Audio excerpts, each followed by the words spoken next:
Sadhguru, how can a person stay committed to someone in a relationship? Is it natural to love someone and yet be sexually attracted to others? What should be the proper course of action that should follow, or how does one handle this? See, there is a psychological integrity, there is emotional integrity, but there is a biological integrity also. Integrity does not mean morality. Integrity means you create a situation where it works best for you. So when we say integrity, suppose I say, there is a certain integrity to my body, this means it's strong and resistant to a whole lot of things, isn't it? It doesn't mean I'm morally stuck in something. So I'm talking about… I want you to understand the word integrity in that context. We're talking about integrity in terms of strength of this life. So if that is the thing, is it true? Do you remember how your great-great-great-great-great-grandmother 10 generations ago looked like? Do you remember? No. But her nose is sitting on your face. Yes or no? Body remembers, isn't it? Body remembers your forefathers 1,000,000 years ago. Yes or no? So what you're calling as my body is a heap of memory, isn't it so? Memory or no? See, now from Nepal you came to Shillong, you eat a lot of this Meghalaya food, your features won't change because your body remembers what is your genetics, no matter what. Or you start eating, let's say, cow's food or dog's food, your body will not get confused and become a dog or a cow because there is evolutionary memory in this. Do what you want, it never gets confused, isn't it?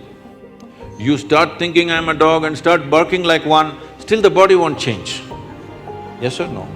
Mentally you can, but body has such a deep-rooted memory. So this entire body, what you have, is essentially a certain integrity of memory. If that loses that memory integrity, then you will see it will become vulnerable to so many things.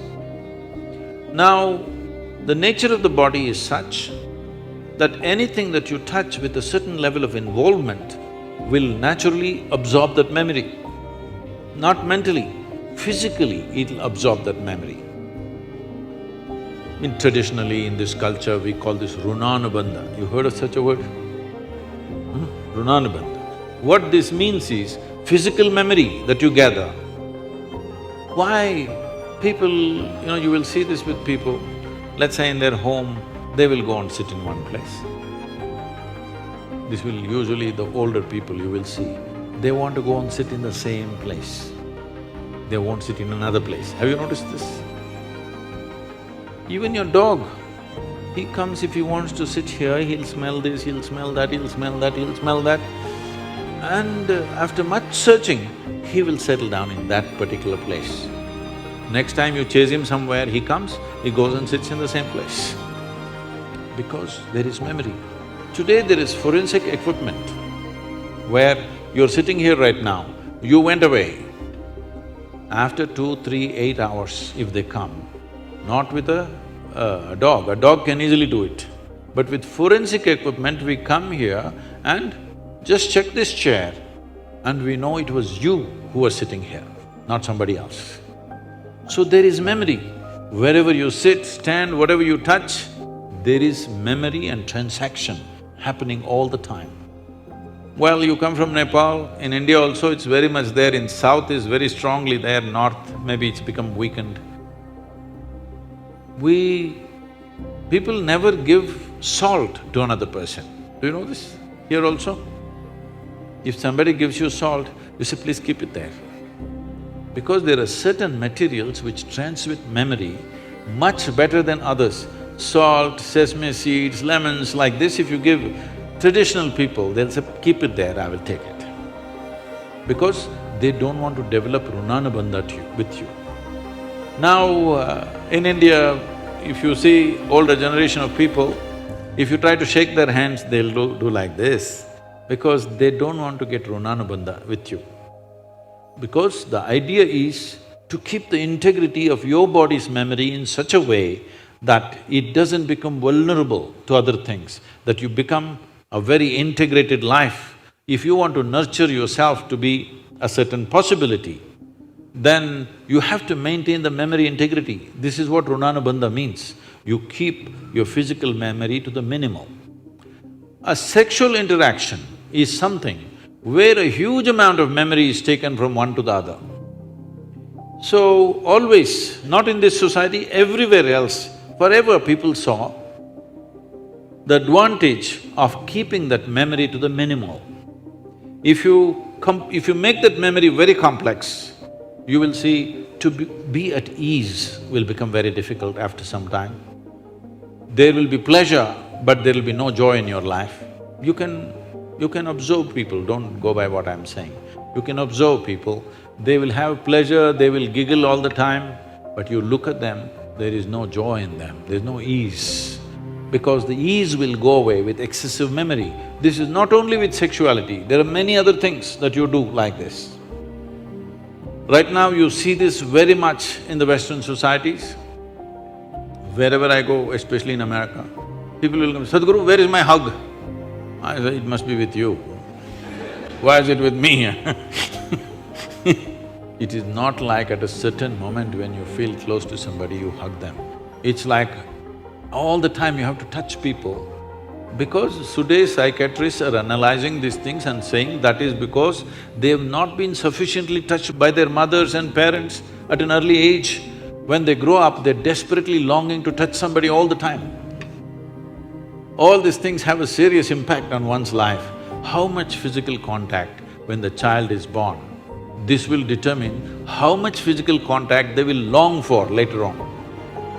And the memory of what an infant picks up from the mother at that time, because till a child becomes 4.5 years of age, in many ways, energy-wise, it's not a separate life, it's still attached to the mother's body. Actually, by nature if people go till then, they must be drinking the mother's milk and connected up to 4.5 years, that's how naturally it was. So, the energy doesn't mature at that time, more and more memory that you get from the mother is better and better to strengthen this. But once the child begins to move out and becomes an individual, life is organizing itself. People come to me and say, Sadhguru, can you bless my daughter, can you bless my son? First thing I ask is, how old? If they say 15, 16, 18, all right. If they're over 21, I say no. Because me blessing you, blessing will not go to your child. You may still think emotionally that's my child, but as far as life is concerned, it's become fully separate. Generally, the course of life is considered to be approximately 84 years or 1008 cycles of the moon. The cycles of the moon and our body is very directly connected. Only because our mother's bodies were in sync with the cycles of the moon, we are born, otherwise we wouldn't be born, isn't it? Hello? So, a full life is considered 1008 cycles of the moon, which will approximately considered as 83 to 84 years. So if one crosses 84, it's considered a full life. In this, the first quarter is the only time when it is connected to parentage. After that, the child must move, because energy-wise, you cannot connect those two lives anymore. So that is when the longing, if you have not created enough integrity within yourself, the longing for another body multiplies.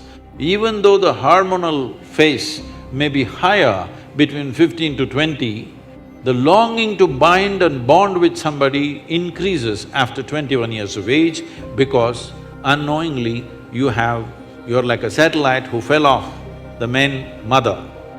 You come off the motherboard. Now you want to attach to something unless you find some integrity.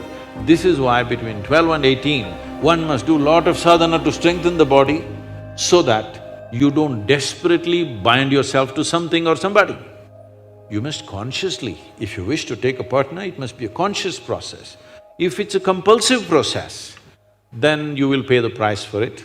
This is not a question of morality. It is not that this is sin, that is sin. The question is, what is your priority in your life? If your priority is to make this life rise to a higher possibility, then you must be conscious. If you want to somehow live and go, it's okay.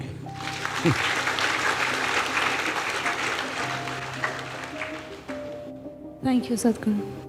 I'm sorry if I discouraged